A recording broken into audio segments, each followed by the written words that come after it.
મંસુરીસ કિચનમાં સ્વાગત છે। આજે આપણે સરગવા બટાકાનું શાક જોઈશું રસાવાળું। તેના માટે સૌપ્રથમ આપણે ટામેટાને પહેલા એને કાપી લેવાના છે, પછી આપણે મિક્સરમાં ક્રશ કરવાના છે।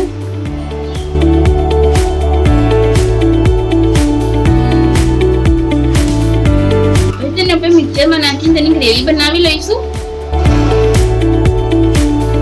ગ્રેવી બની ગઈ છે। હવે સૌપ્રથમ આપણે છે ને કુકર મૂક્યું છે ગેસ પર, તેમાં આપણે 4 ચમચી જેટલું તેલ નાખીશું। હવે તેલ ગરમ થઈ ગયું છે, તેમાં આપણે સરગવા બટાકા નાખી દઈશું।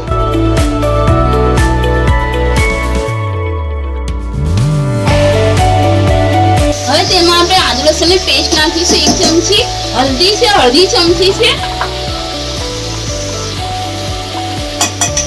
મીઠું આપણે સ્વાદ પ્રમાણે નાખવાનું છે।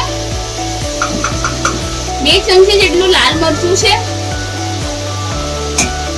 અને 2 ચમચી છે ધાણા જીરાનો પાવડર, અને તેમાં જે ટામેટાની પ્યુરી આપણે કરી હતી 4 ટામેટાની તે પ્યુરી નાખી દેવાની છે। જેટલું આપણે તેમાં પાણી નાખવાનું છે મોટો ગ્લાસ ભરીને।